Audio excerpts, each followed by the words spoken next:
I'm going to present our experience on total laparoscopic major liver resection after radicalization. These are the disclosures and the guide I'm going to follow during the presentation.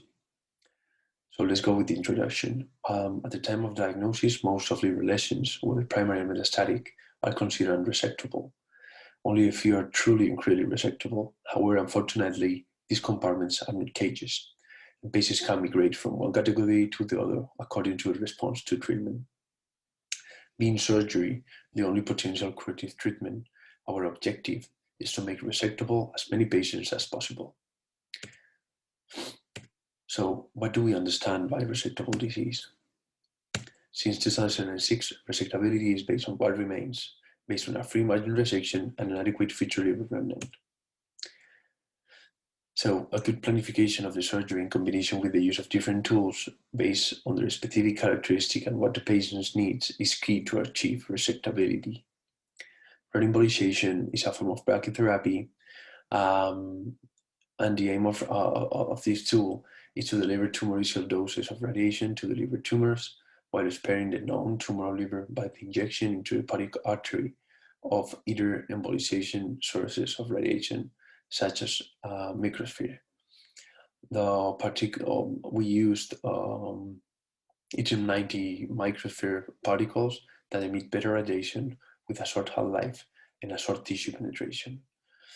So radicalization is a unique tool because it provides future remnant hypertrophy and disease control at the same time.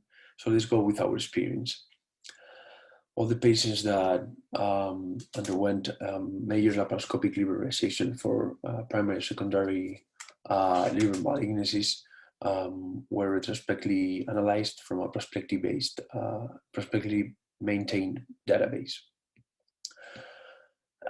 There were two main reasons for performing radioembolization as pre-surgical treatment that we see, and these are the general indications and exclusion criteria that we used. For the radioembolization protocol, briefly, patients underwent an angiographic evaluation to identify the possible parasitic arteries feeding the tumor, and when the ideal site was identified, macroaggregate albumin was injected and a SPECTAC was performed. The baseline characteristics and the results are that during the study, 9 patients underwent major and minor extended laparoscopic liver resection. There were 6 males and 3 females. The median age was 76 years old, and the median preoperative tumor size was 6.6 centimeters. Diagnosed was equally distributed with 3 patients in each group of hepatocellular carcinoma, colorectal metastasis, and intrahepatic cholangiocarcinoma. And all patients received a single radioembolization procedure with a median time from radioembolization to surgery of 4 months. Regarding the volume changes, tumor response, and increasing the non-treated liver volume with a consequent increase in fetal liver remnant was observed in all patients. So 5 patients were considered not candidates for surgery at diagnosis due to insufficient fetal liver remnant. And finally, after radioembolization, all patients had, as we see, sufficient fetal liver remnant to undergo a major appendectomy. So regarding the surgical outcomes, all procedures were completed under a pre-laparoscopic approach. 9 resections were completed, 5 right appendectomies, 1 left appendectomy, 2 left extended appendectomies. One of those extended to caudate lobe, and the other extended to caudate lobe and the ventral segments of 5 and 8 segment. And finally, 1 central appendectomy was performed. Other resections were graded as evaluated feasibility advanced in 2 cases or expert in 7 cases. As aforementioned, 7 patients had pre-abdominal surgery, so careful isolysis was needed due to severe adhesions to adjacent organs or abdominal wall.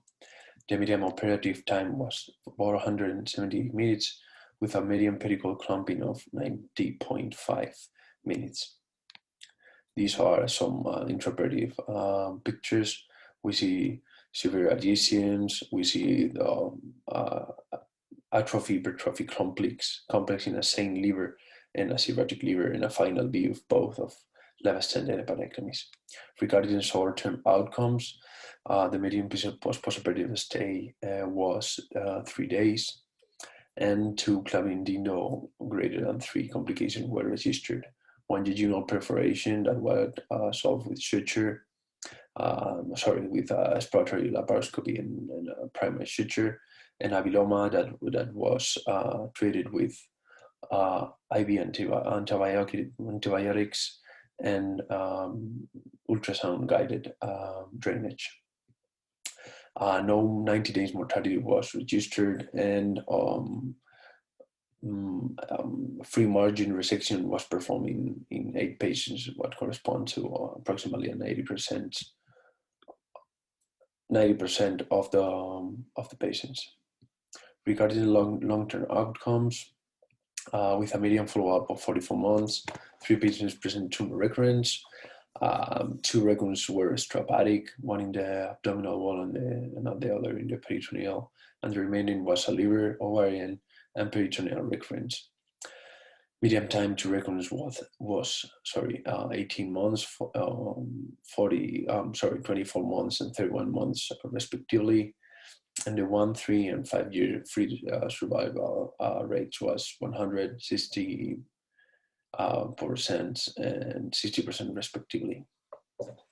And with the referred follow-up, the only observed death in our series was a patient diagnosed with colorectal liver metastases who died 42 months after surgery because of disease progression. And here we see the Kaplan-Meier curves of the overall survival rates and the 1, 3, and 5 year overall survival rate disease. So these are the take-home messages that that we finally conclude. And thank you very much.